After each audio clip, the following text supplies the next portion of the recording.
Welcome to Iowa basketball postgame here at from the Hawkeye of the Storm. Iowa with the 89-57 win over the Kansas City Kangaroos.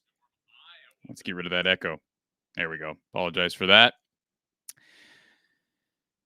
I think it was sort of an uninspiring first half, and maybe I'm alone in thinking that, and certainly we can untangle the first half together. Certainly, you've got to read between the lines. I said that with Coach Close when we had him on Tuesday night. You've got to read between the lines in some of these games when you're playing Summit League teams or when you're playing, MEAC teams or Big South teams.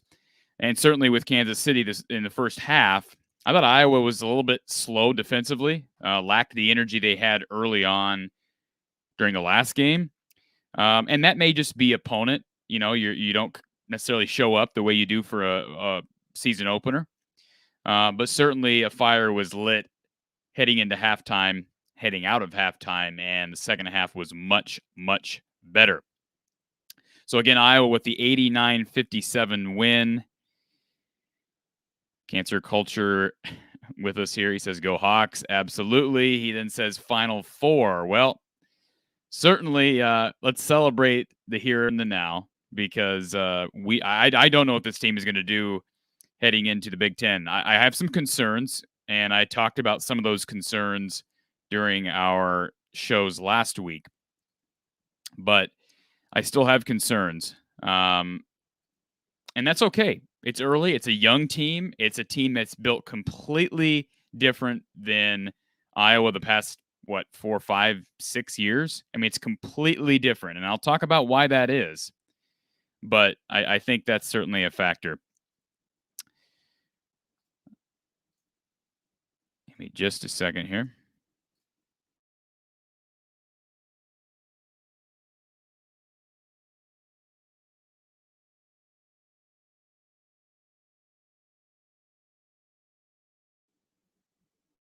All right. Hopefully that's better. Having a little bit of issue with our signal here this evening. Doug Moore, this is absolutely the comment I wanted to see. Rebracha, 13 boards. Absolutely. The guy was all over the court. And this is what I wanted to see from a guy who, I don't want to put a stigma on European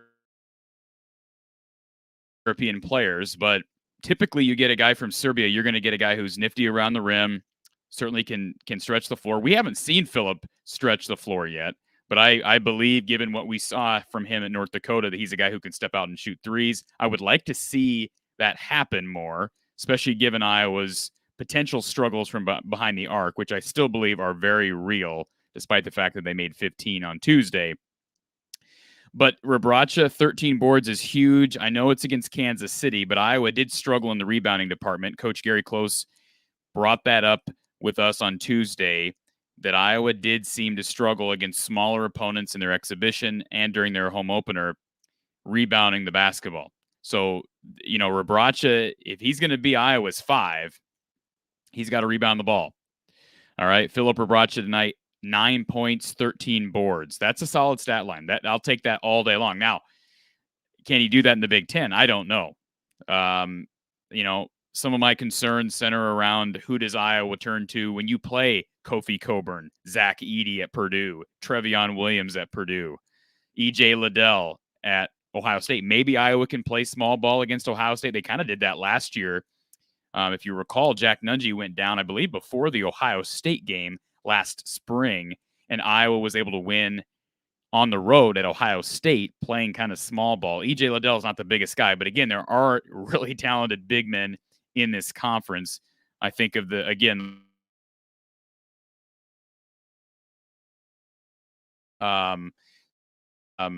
had another one in my mind. The Michigan kid. I can't think of his name. There's just big men all over the conference. Amarui looks really good for Rutgers, replacing Miles Johnson. So that's going to be a challenge. They're going to have to figure out a way to get some minutes out of Ogundele and Mulvey. I really do believe that. They're going to have to figure out a way. And that's not going to be easy because neither of those guys are real far along physically. I believe they both can spot minutes. But how many minutes? Because Kofi Coburn ain't coming off the floor very much. I can just tell you that right now. Again, that's a ways down the road. Cancer Culture says he hopes or he thinks the Hawks win it all this year. Listen, I'm fine with that. Let's talk about it. Let's win it all. It's like Hawkeye Howard over on our Iowa football post game show saying that Iowa would go 12-0, and it looked like they would. They were 6-0 halfway through the season. I guess we'll stick to basketball for now. Well, we call him Bib here, right? B-I-B. He says, "Woohoo! Go! Let's go Hawks." Has Iowa ever had a player from Serbia? That's a good question. That is a good question. That's a question for, I wouldn't say Iowa compliance, but maybe the Iowa Athletic Department. Maybe they could answer that question for me. We just grabbed a box score here from the university. I don't know. I don't remember one. Certainly under Fran, Iowa has not targeted very many foreign players. If you think about it, Gabe Olashaney, certainly he was not truly foreign. He played at, was it a school in Kansas? He played at a college in Kansas, I believe, or a prep school in Kansas, I believe. And I could be wrong on that. But, of course, he's from the UK, as is Josh Ogundele. Ogundele being from the UK as well. But, man, there haven't been a whole lot of guys from overseas. And I can't, I'm drawing a blank. I'm sure there are some in there under Fran, but certainly not in my lifetime, Cancer Culture. I have not seen or remember any guys from really anywhere over there. But certainly his dad, if anybody doesn't know Rebrach's history and his family, his dad was a very successful big man for the Detroit Pistons back in the day. So he's got some of that in his blood. If you missed it several months back, and I'd have to look back to see what month it was, but we interviewed Philip Rebracha when he initially committed to Iowa. So you didn't watch that video during or after our post game tonight. Check it out over here from the Hawkeye of the Storm on YouTube. But very interesting kid, very humble kid. That's what I appreciate about European players. And I don't mean to be stereotypical. If anything, I'm being complimentary of players from overseas. I grew up being a Dirk Nowitzki fan, and I admired his humility. I would say the same thing about certain guys in the league now. Luka Doncic has got a chip on his shoulder. I like Luka, but he's got a chip on his shoulder. But I also think he's humble when he speaks about his team. He makes it about us, not I. Nikola Jokic, again, chip on his shoulder. But I think you got to have that chip, right? Dirk Nowitzki was one of those guys that he had a chip, but man, he was humble. And I appreciate that about foreign players. They just seem to, sometimes they come from just different beginnings. I know Luka came from very humble beginnings, and it's helped him at the next level. And I wouldn't be surprised, in my discussion with Philip, he just seemed like that same type of guy. They talked about on the broadcast tonight, had no Power 5 offers, had no Division I offers, ends up getting offered, be able to go to North Dakota, and now he's playing Big Ten basketball and starting. So certainly impressive. BIB asks, not dissing basketball, but are we going to talk a little Hawkeye football? I will say this. If you chat or call,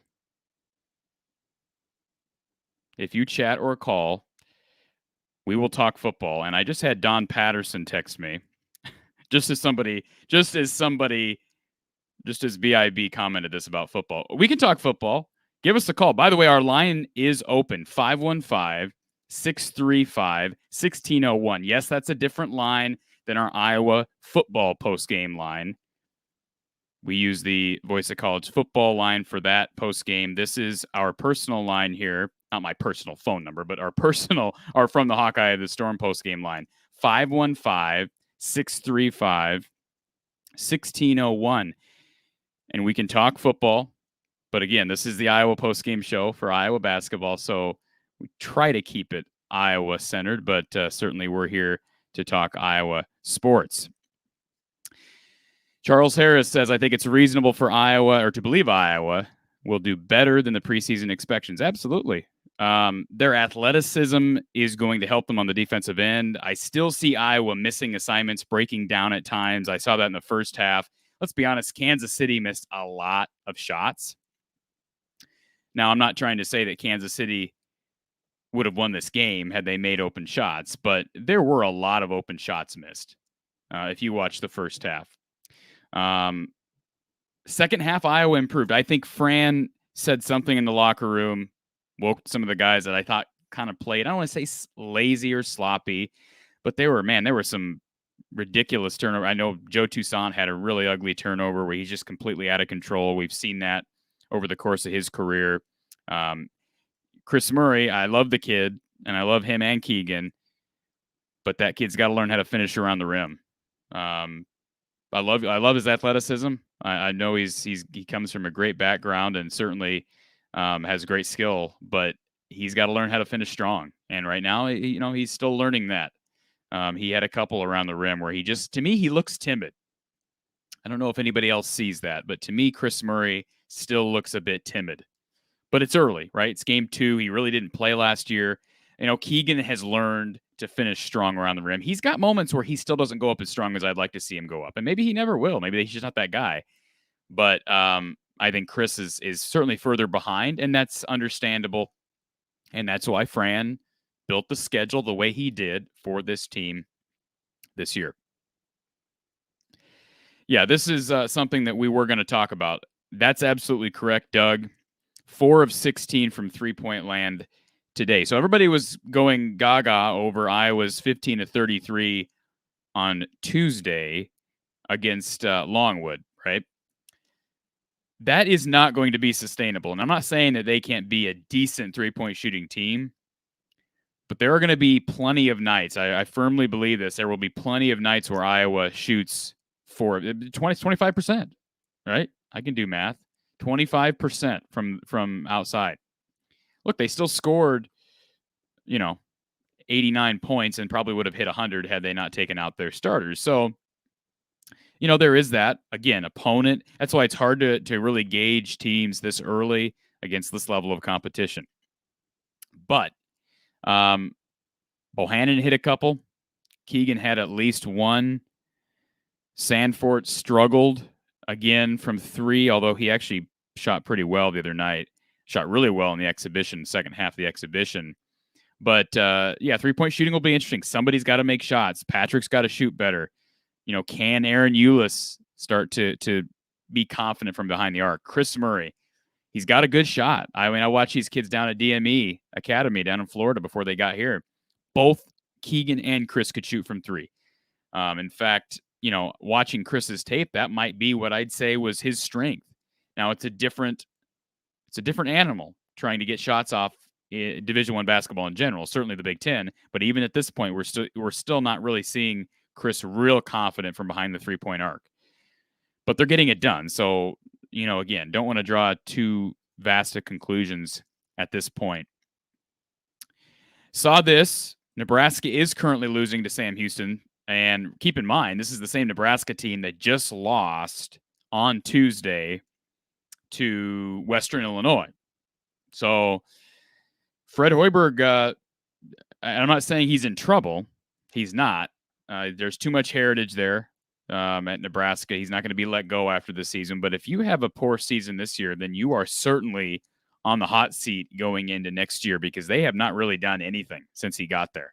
And he's tried to go the Fred Hoiberg transfer route, and it's been extremely difficult because now everybody's doing it. It's not like when he was at Iowa State, and it was sort of a new thing. I mean, everybody's transfers have been around forever, right? But the era of the portal and building teams with transfers, I think it's been hard for Hoiberg to keep up that pace when everyone else is having to do it with COVID. And again, just the different rules now with the portal. So you're right, and I'll try to grab a score here in a second from that game. But last I checked, Nebraska was losing to Sam Houston. That would be a devastating loss. 0-2 to Western Illinois and Sam Houston. Yikes. 13 boards is good. Kansas City didn't hit the boards and hightailed it back on defense. That's true. You're absolutely right. Here's what I like about Phillip, though. I understand the line of reasoning here from our listener. What I saw from Phillip, though, is he was active defensively.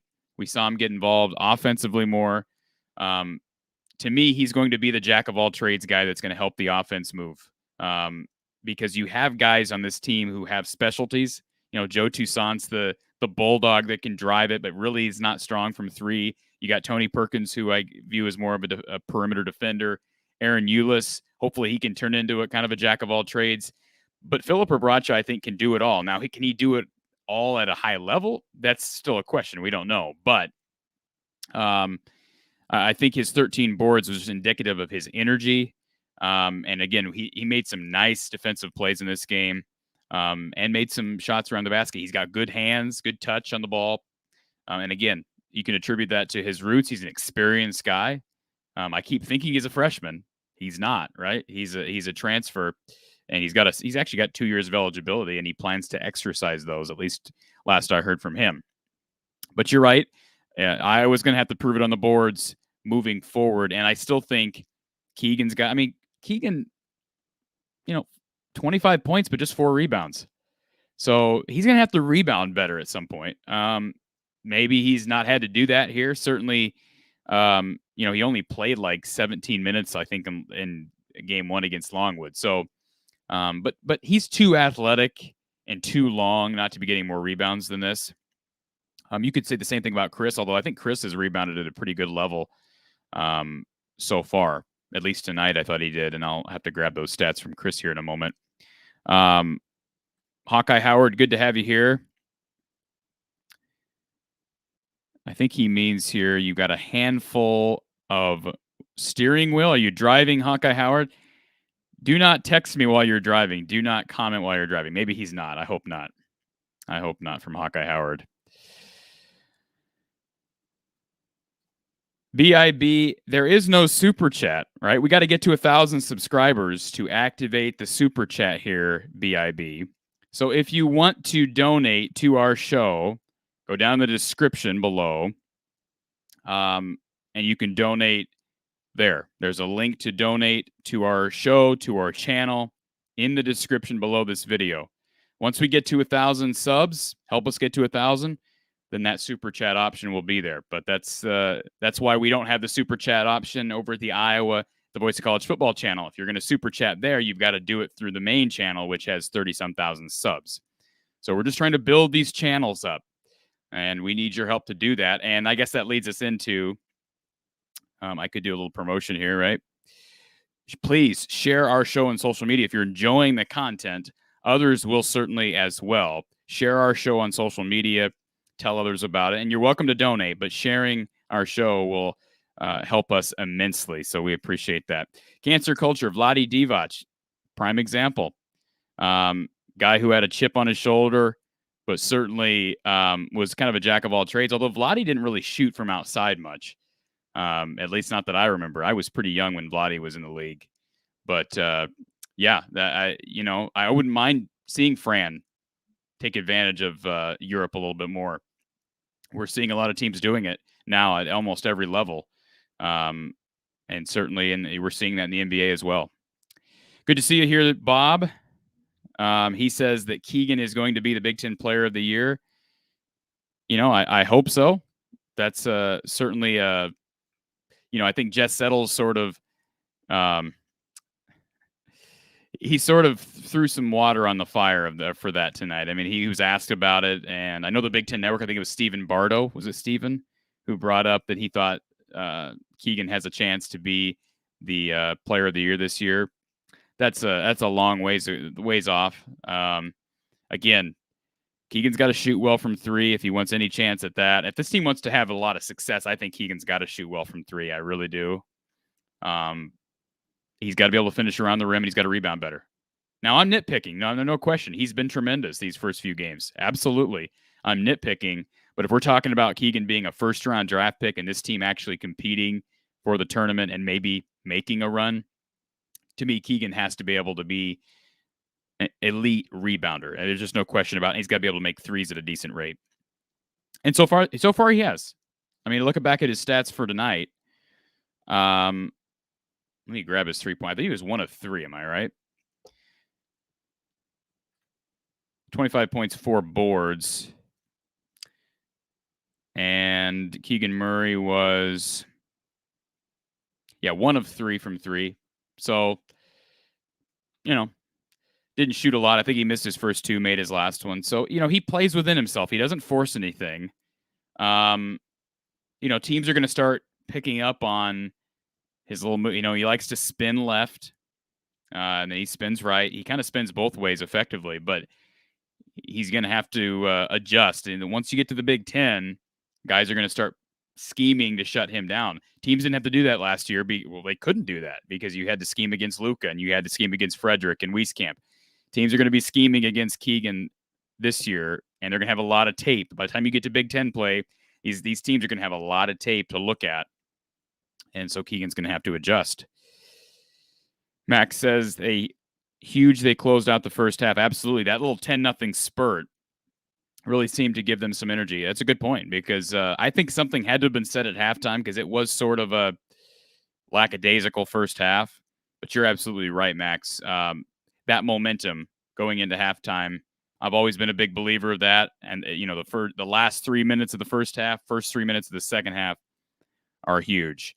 Bob says they're more athletic, can keep guys in front of them better than in years past. That's absolutely true. This team, and I am anxious to talk to Gary about this. Gary will not be with us tonight. Coach Gary Close is going to be joining us regularly throughout the season here at Iowa Postgame from the Hawkeye of the Storm for Iowa men's basketball. Former Iowa coach Gary Close, but he will not be with us tonight. And the reason is because he's actually at the Wisconsin Green Bay game because Wisconsin is honoring Bo Ryan. Of course, Gary was a longtime coach for Bo after he was assistant coach with Dr. Tom here at Iowa. So we will get Gary back as soon as possible. Next week, we'll have him back, and we'll be able to talk about this very, very issue. And this is what I wanted to bring up about the makeup of this team. Bob brings up the athleticism. He's absolutely right. The more I watch this team, they're almost, and maybe this is being hyperbolic, but to me, this team is built almost exactly the opposite of last year's team. And that's not necessarily a bad thing because I watched some tape from last year earlier today before this game. And I mean, that team really did live and die by the three. Luka was so dominant down low. But the moment Iowa struggled from three, they couldn't defend, weren't athletic enough, they weren't elite enough on the boards, despite Luka's regular 10 to 12 rebounds a game. And as a result, we saw what happened. They kind of flamed out in the tourney. So I'm not saying this team is going to be able to even achieve close to what last year's squad did as far as wins. But I think athleticism is going to help them on the boards, even though they've struggled at times so far this year. They've got the athleticism, like Bob pointed out, to be able to stay in front of teams.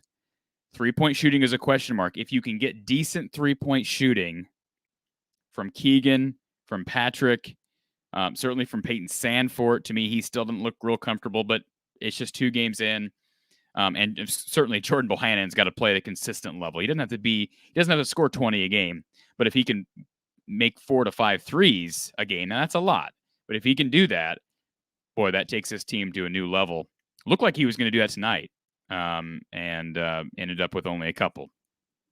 But again, this team to me is just completely different than any team, at least in the past 5 to 6 years with Fran.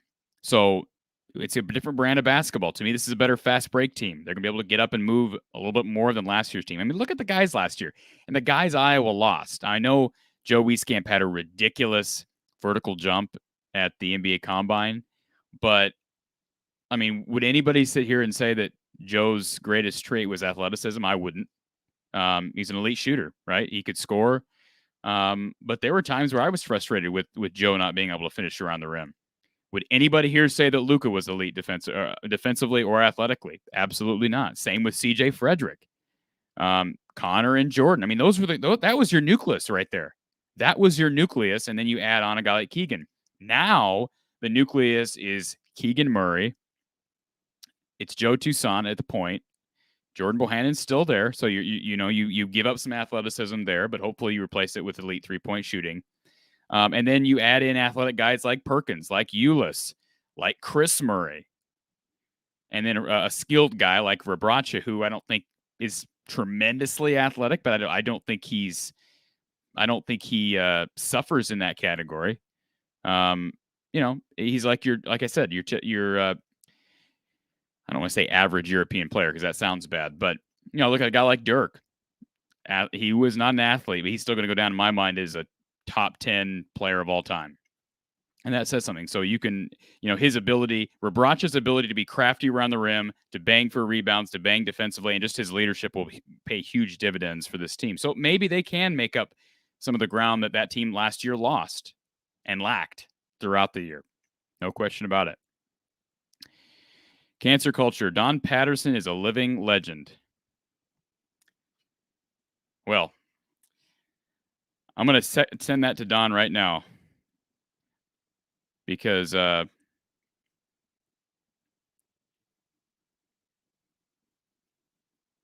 will make him feel good.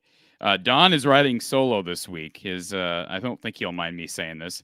His wife is at a Earth, Wind, and Fire concert. So Don will be anxious to get on with us for our post game tomorrow. And Don, I think, missed the Iowa basketball game because he's asking me where it's at. He said he can't find it. That's too bad. We're going to get him over to our post game. All right. Cancer culture says Chris Murray needs to get into a fight or two to break him in. We need tenacity on defense and off the bench. I don't know about a fight. Okay. But I do agree. I love the Murray twins, but to me, Chris doesn't look confident yet. And I know he played well last game out. He had a really nice stat sheet, right? But to me, Chris does not look confident yet. Does anybody else see that, or is it just me? To me, he looks timid. I think athletically, he's really close to Keegan from just a physical standpoint. He's just got to learn how to take advantage of that. Bob Burke says Otzelberger at Iowa State already had a better team than Nebraska ever did. Yeah, they're beating Oregon State right now. Anybody wants an update on Iowa State? Don Patterson says back, he says, they're basing that on what? I told him that our listeners say you're a living legend. So Don wants an explanation of that. That should be all self-explanatory, right? Don is a living legend. I'll give you that. Let's get you an update on Iowa State. So right now, Iowa State, they pulled it off, 60-50. So Iowa State beats the Beavers of Oregon State here in Ames. So that game will be fun in December. Otzelberger, I think Bob is completely right. I mean, Otzelberger, if you just look at from a win standpoint, I don't know that Prohm had a single Power 5 win last year, did he? They didn't win a single Big 12 game. They went 0-18 in the Big 12. So, I mean, they just got a Power 5 win against Oregon State. So you could argue that Otzelberger has already accomplished more than Prohm did last year.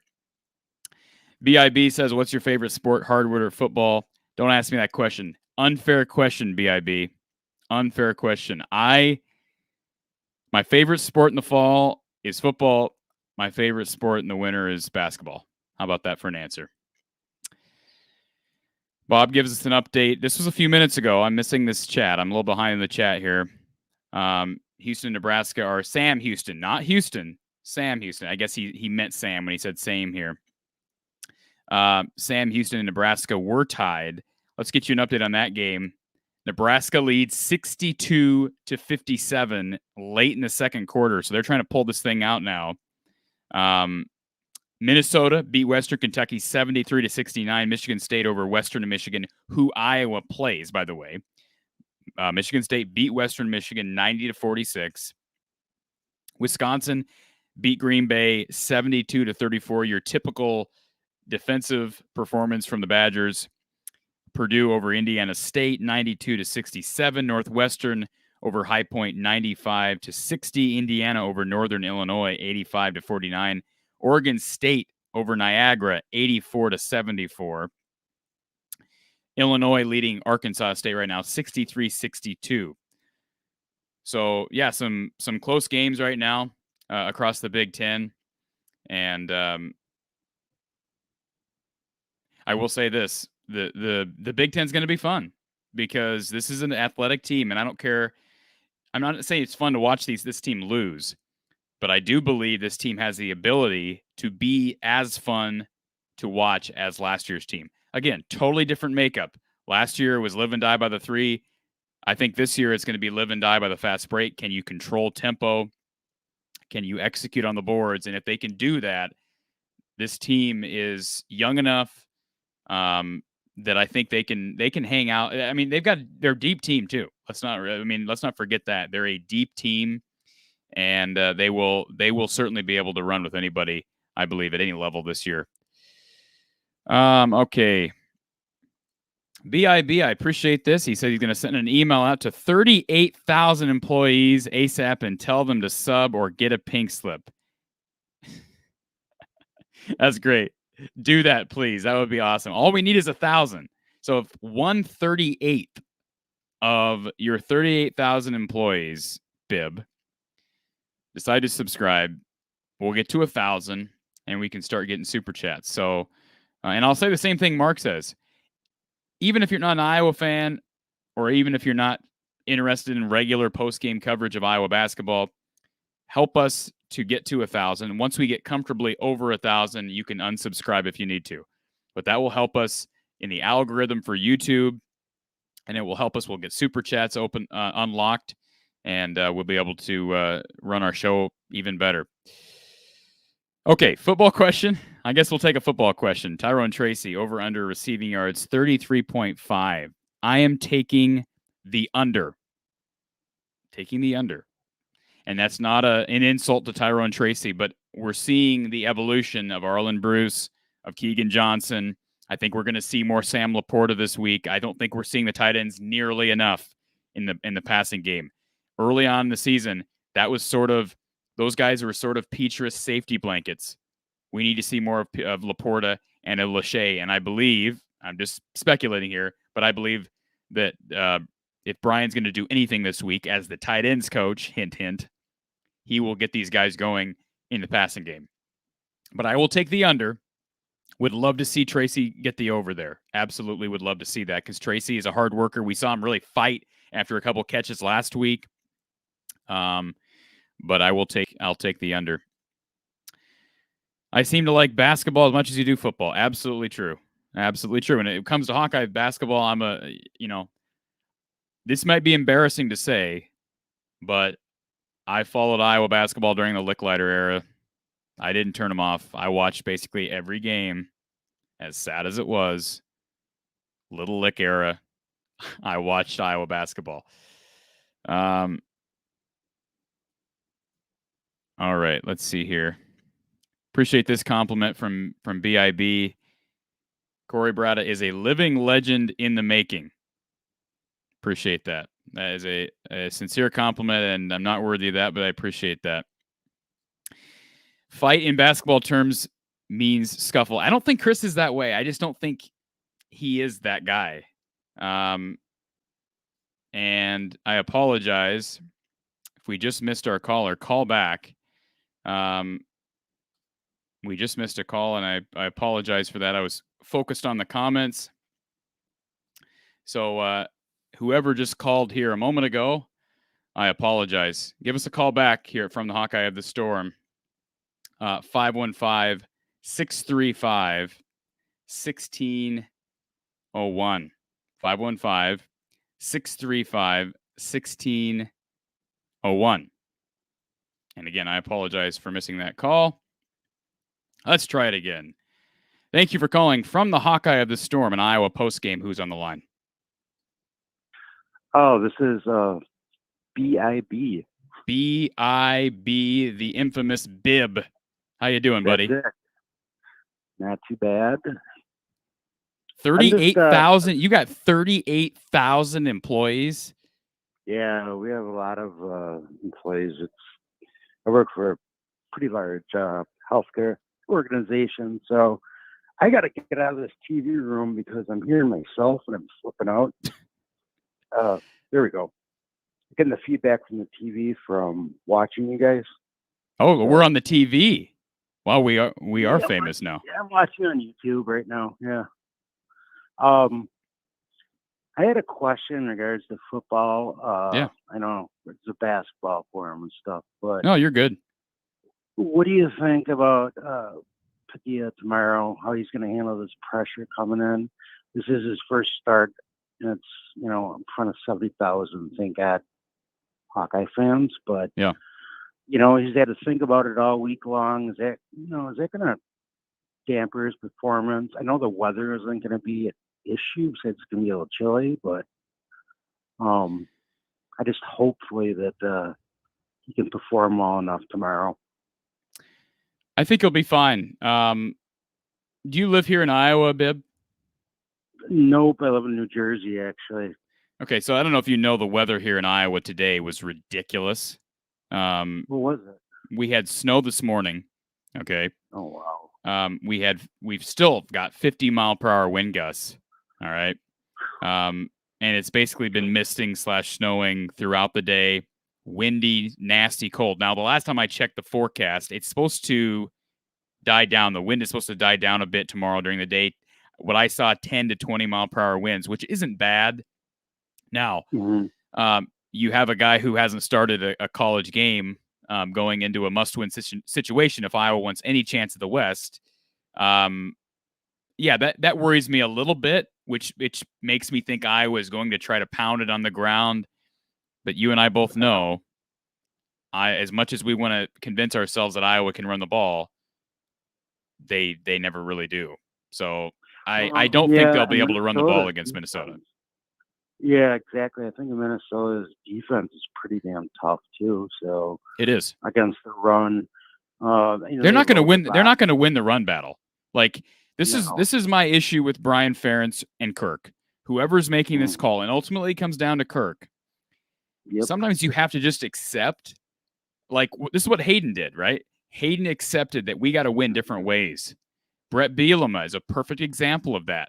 Somebody brought this up after the Penn State win and that 9-overtime marathon that Brett lined up 7 offensive linemen and just, again, played to suit and won that game in Happy Valley.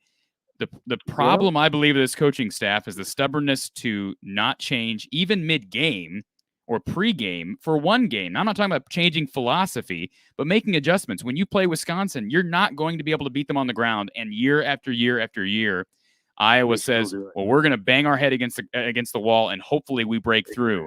You're not going to do it. You've got to be exotic. You've got to mix in some exotics and change things up. And I think they're going to have to do that tomorrow because Minnesota, as many tailbacks as they've lost, they're still really good on the ground. Yeah, they line up. They substitute their tight end sometimes with offensive linemen too. When they run the ball, so I found that kind of right. I don't know what they are in the Big Ten rushing wise, but I think they're up there on 4th in the Big Ten, I believe. As I recall, they destroyed Bowling Green in rushing. They beat them by about 100 yards on the ground, and yet Bowling Green won that game. So there are, I mean, obviously turnovers can negate everything.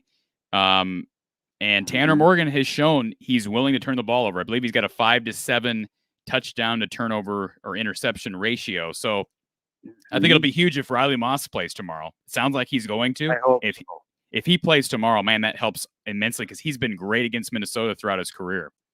Yeah, he's had 4 picks already, I believe. I think you're right. Yeah. Against Minnesota. I was gonna say one more thing, and that's let you go. You gotta tend to the kids, unfortunately, but sure. Not in that way. They just need to go to bed. So, yeah. Do you get a chance to go to a lot of the Iowa games? You're out of Des Moines, right? We're in Ames, actually.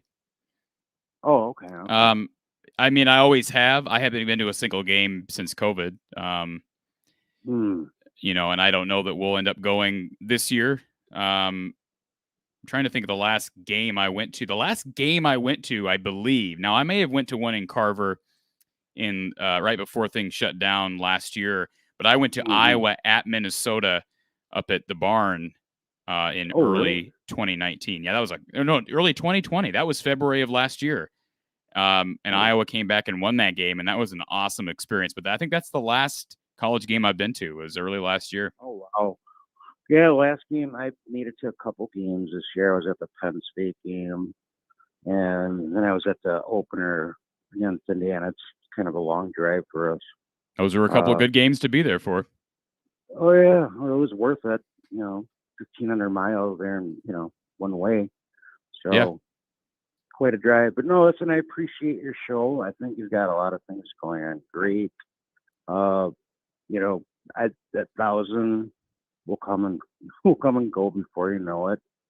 I appreciate that. I'll do whatever I can to help you out. And I hope, I did post something the other day. I don't know how it got deleted, but it just somehow maybe it just didn't. I don't know what happened.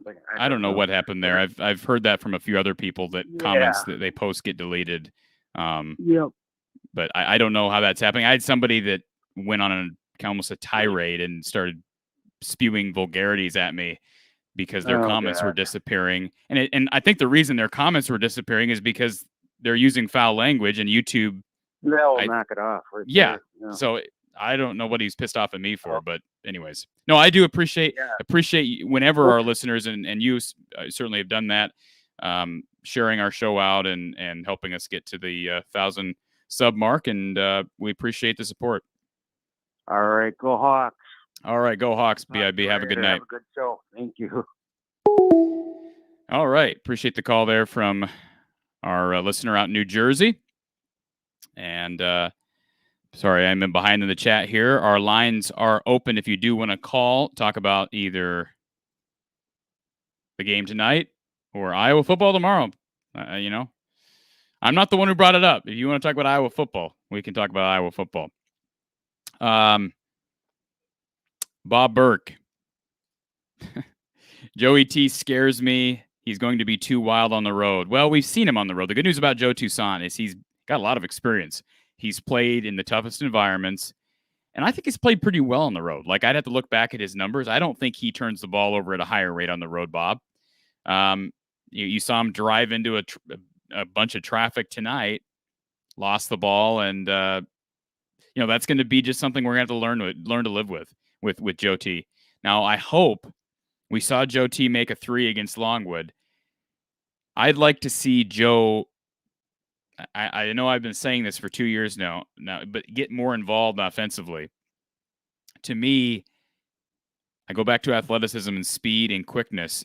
He's too athletic. He's too quick to not be a factor offensively. And I think he will be. He's a starting point guard. He better be, right? And he can get to the rim. If he can prove that he can shoot threes, which he's not proven yet. He made 1 3 last game. I don't think he took one tonight. But if he can make threes at a consistent rate, he's going to be able to get to the rim. Defenses are not going to be able to sag off of him, and he's going to be able to get to the rim and make shots. So I understand the concern there. We've seen it before. But I do think that that he'll be able to handle the road crowds. Circle Herc says, favorite blackout alternate jerseys. That's a great question. We're talking, of course, about football here. 2015. Honestly, I think I like 2019. I know that was that a blackout. I guess they always do the alternate jersey on blackouts days, right? But they had the all gold against that was the one with the Brandon Smith catch. Iowa, Penn State, 2019. 15 was okay, right? It was the really plain looking uniforms. It was all black, and then you had the gold lettering. I don't even remember if did they have names on those jerseys? I'm not sure they did. But anyways, yeah, I would say the jerseys tomorrow are okay. I saw some people talking about them on social media. Yeah. I mean, obviously the ones in 2017, I don't know why we don't bring those back. It seems like we just toss them away. We don't reuse and recycle with our alternate jerseys. I don't really get into blackout alternate jerseys that often. I mean, I don't really care. I'd like to see them do like an all white jersey. Is that weird? That'd be kind of cool. But yeah, the ones but you can't. I mean, I guess this time of year you can wear any color. I thought it was really stupid that Iowa State blacked out against Iowa in September. That's just, I said it before the game, and maybe that had something to do with their struggles. I don't know, but that was a stupid decision. Appreciate the listening this evening, Bob. Take care. We'll talk to you tomorrow, hopefully after an Iowa win. Well, if Wisconsin loses tomorrow, Cancer Culture. Now, I'm assuming you're talking about Iowa football because Wisconsin football. Wisconsin basketball played tonight and beat Green Bay. If Wisconsin loses tomorrow to Northwestern, Iowa is right back in the West race. Now, here's the deal. They lose to Northwestern. I don't think they're going to lose to Northwestern. The line is like 24.5. I do think Northwestern will cover. And if you want to hear all my picks for the major games in college football, or again, right here from the Hawkeye of the Storm on YouTube or on our podcast platform, you can listen to my Week 11 picks. But Northwestern will cover, I believe. But I do not believe Wisconsin will lose that game. They are down Chaz Malusi, I believe, out for the year with a knee injury. So that's a factor. But again, Wisconsin loses tomorrow, or they lose to Nebraska in a week. I don't think that's going to happen either. But if it were to happen, Iowa is right back in the West race, right back in it. And of course, Wisconsin has to win out to guarantee. Well, actually, they're not guaranteed to win, right? They win out. Well, no, they are. They control their own destiny because they got the tiebreaker against Purdue. So they win out. They're in. Wisconsin's in the Big Ten title game if they win out. So yeah, if you're an Iowa fan, you're rooting hard for Northwestern this week, Nebraska next week, and Minnesota the final week of the season. I did see this score, Doug. Brown was down by a couple points to UNC. It's now a 3-point lead. So number 19, North Carolina, leading by just 3 to Ivy League's Brown University. How about this? Furman beating Louisville on the road in overtime. Furman. Also another interesting result. So Navy, if you remember, beat Virginia on Tuesday. Navy. Now, Virginia was number 25 in the country preseason. Iowa goes to Virginia to play them in a couple of weeks. But Navy beat Virginia Tuesday. Today, Virginia Tech went on the road to Navy and took down Navy by 20. So I don't know what that does. Does that tell us more about Virginia Tech or Virginia? That will be an interesting game. That'll be Iowa's first real tough game, right? Be their first real tough game. Okay, let's get down to our chat here. Joe needs to learn how to pound dribble the ball. He needs to learn how to slow down, right? I mean, unfortunately, his speed and energy sometimes come back to bite him. They just do. I love his energy on defense.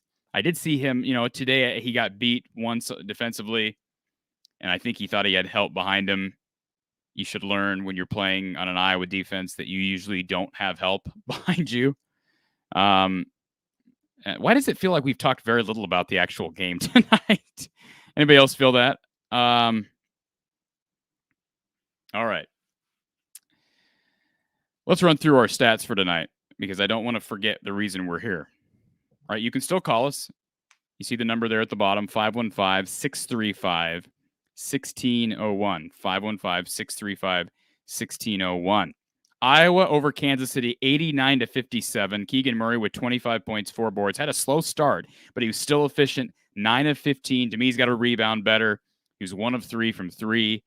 Philip Rebracha, 9 points, 13 boards. That is a really solid stat line for a kid who's not that tall. He's, 6'8", maybe 6'9". He's going to be playing a lot of 5. They're going to be playing small ball. We saw Riley Mulvey and Josh Ogundele come into the game. They didn't even play earlier in the game. They came into the game with maybe 6 minutes to go. I mean, it's clear they're not going to play a whole lot this year. I mean, to me, if they're not going to play now, if Fran's not going to play them against, the likes of Longwood and Missouri, Kansas City, when's he going to play them? So, and maybe Fran thinks he can just, throw a Gundele out there against Trevion and against Kofi Coburn. That would make me nervous. But what else do you do? How are you going to defend those guys? And if you're Fran, relying on Fran McCaffrey to come up with a defensive scheme to defend a guy like Kofi Coburn or Zach Edey, no offense to Fran, but that's not his expertise, and I don't think it's any of these assistant coaches' expertise either. So to me, you got to get Josh or Riley. You got to get one of those guys ready to go. And maybe they are ready. Maybe, I know Josh Ogundele was dealing with a back issue last time out. That's why he didn't play against Longwood. So I understand that, but I just wonder, can Iowa defend well enough in his zone to offset what Kofi Coburn and those guys are going to do? That's a big question to me. Patrick McCaffrey, 11 points, 4 boards, 3 of 9 from the field. Again, plays with a lot of energy. He's got some weird shots. I think Jess Settles brought it up during the game that sometimes Patrick drives and he's almost hanging midair and throws up what to me looks like a junk shot, and it goes in. So that's just Patrick. There are times when he misses that, and I'm frustrated by the fact that he even took it, but that's kind of his game. Again, some of these guys who are 6'8", though, 6'7" through 6'9", you got to get more rebounds in 4 boards. You just got to. That's my opinion. I think Patrick Keegan, if they could average 6 rebounds apiece, that would be huge. Jordan, if he can continue to shoot this well, that would be great. 3 of 5 from 3-point range today, 13 points. That's a solid line. That's what they need from him. They need Peyton Sandfort to step up and make threes. To me, he still doesn't look comfortable. He's reminded me at moments of Joe Wieskamp when Joe was young. But I think Joe was even though Joe was never real forceful, even into his senior year or his junior year, he was never real forceful offensively as far as just taking over a game or creating his own shot. But to me, Peyton Sandfort has got a ways to go until he can get to that point where he's playing like a Joe Wieskamp did with that level of confidence. Iowa, 52.3% from the field. So offensively right now, they're finding ways to get the ball in the hoop, right? People are concerned about offense. I said it to Gary Close earlier in the week. I would rather, and Gary's the coach, not me, but from my perspective, I would rather Fran get defensive-minded dogs and groom them into offensive players as opposed to recruiting the likes of Jordan Bohannon. No offense to Jordan. I don't know. Nicholas Bear was a walk-on, but I'm trying to think of guys who found a way to get points on the board. I mean, Luka Garza is a prime example. I would never say that we shouldn't have recruited Luka Garza. That was obviously the best thing Fran has done since he's been here. But again, Luka was never very good at defensively. Jordan was never good defensively, will not really be great defensively ever. That's just, no offense to Jordan. And I think he realizes that he's not going to be elite on the defensive end. He does enough on the offensive end if he can continue to make threes to make up for that. But I would rather Fran be able to develop defensive-minded guys. And that's why I actually like this roster with Toussaint, with Tony Perkins, with the Murray brothers. I think this has the potential of being that team, with the asterisk being, are they defensive-minded enough to make up for maybe a defensive scheme that's not that great here at Iowa? So, that's yet to be seen. But 52.3% from the field, they're shooting the ball well, and it's turned into wins so far. This is also a very important number. 8 turnovers tonight against UMKC, 8 turnovers Tuesday night against Longwood. That even Gary brought this up. Coach Close brought this up on Tuesday. That is an impressive number because usually young teams, especially teams that run as much as Iowa does, and when you're early on in the season, I mean, against the likes of Kansas City and Longwood, typically you're going to force more turnovers, more mistakes. I think Iowa had most of those turnovers early on in this game. But 8 turnovers, that's tremendous, right? So that's a positive if you're looking for positives offensively. Now, this 4 of 16 number, I think you're going to have to shoot over 30%. Maybe not much more than 30%. Maybe 35. If you can shoot 30 to 35% on average from 3, I think this team can be a tournament team.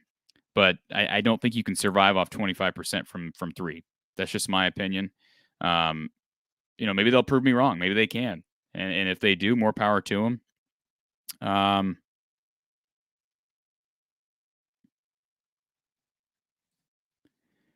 BIB says, when was the last Big Ten championship won by Iowa? Are we talking about basketball?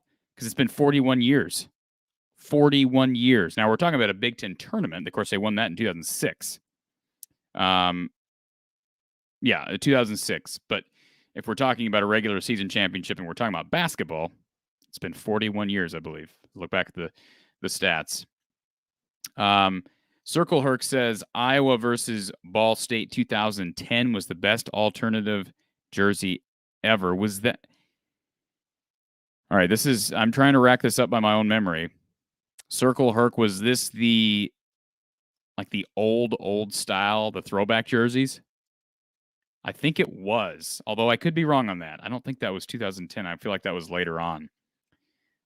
Would like a link to that. If somebody can comment a link to that, those 2010 jerseys. I think he means Riley here. I don't know what the reference here is. Riley Mulvey. I am a little disappointed that we're not seeing more of the big men, because I just think at some point they're going to need these guys, even if it's just for defensive purposes. Again, I don't know how much confidence I have in Fran being able to foresee situations where you need these guys. I mean, to me, it's obvious. We saw Luka Garza just get torched by Kofi Coburn time and time and time again in the Big Ten tournament last year. And that's Luka Garza. That's 6'11", girthy Luka Garza. So they're going to need somebody who can bang down low. Now, remember, if you recall, thanks for the revision here, Cancer Culture. If you recall, Iowa did find a way to defend Kofi Coburn in spurts. Remember earlier on in the season in Champaign, they threw Jack Nunge on Kofi, and Jack actually played really well against Kofi, but Jack got hurt later in the year, didn't play in the Big Ten tournament, and so that hurt Iowa.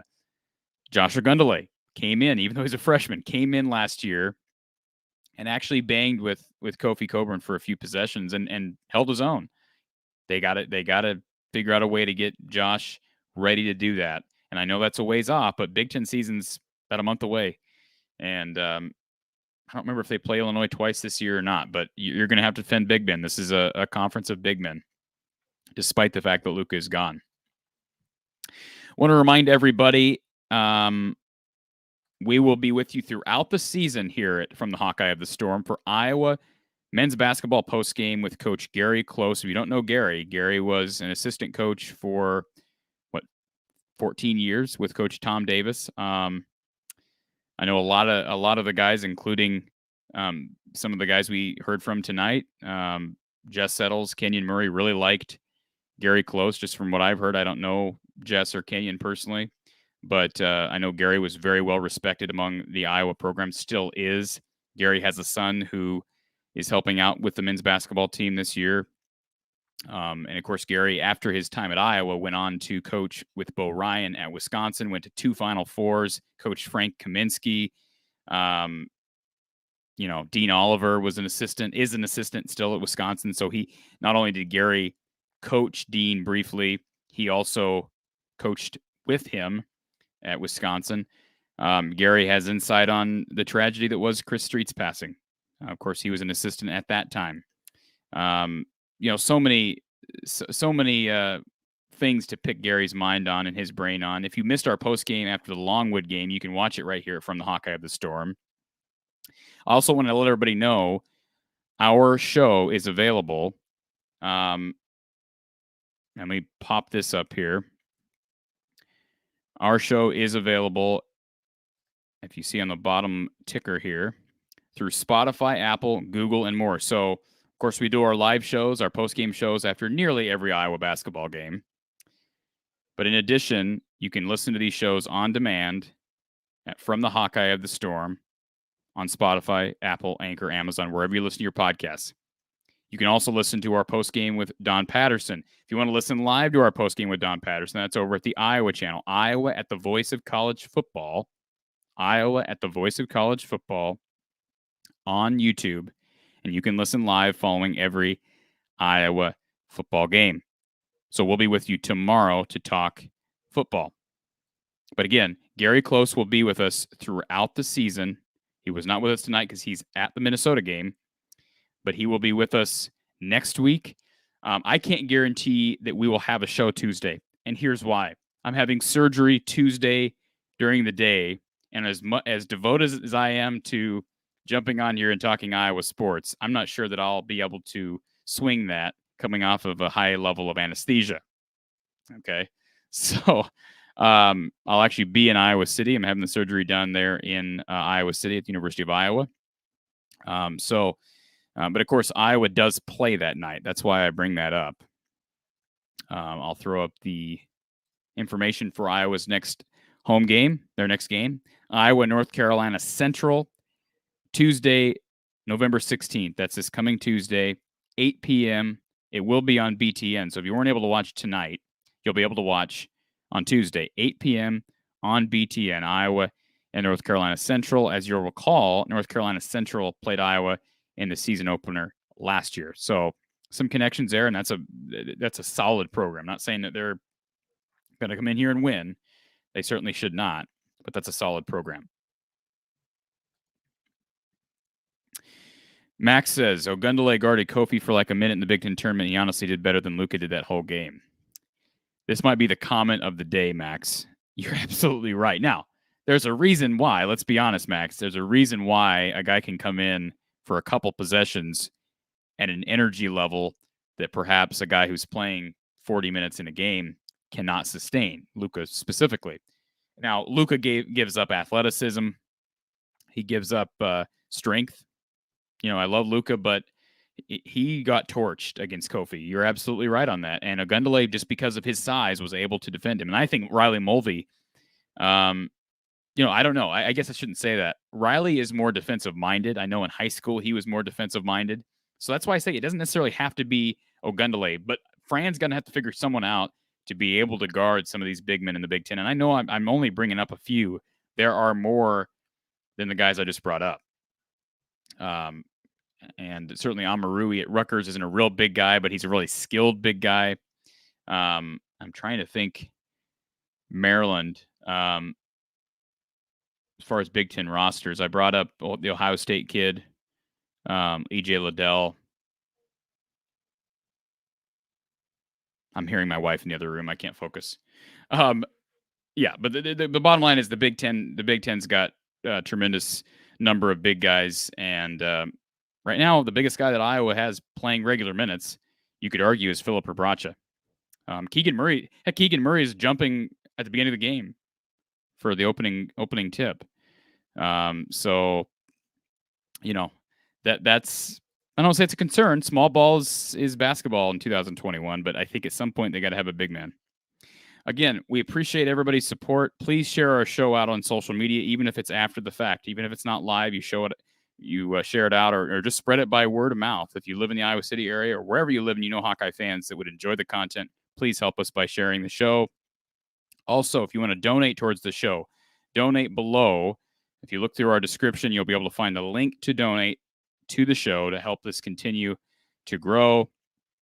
And again, follow us here from the Hawkeye of the Storm. Also subscribe to Iowa at the Voice of College Football on YouTube.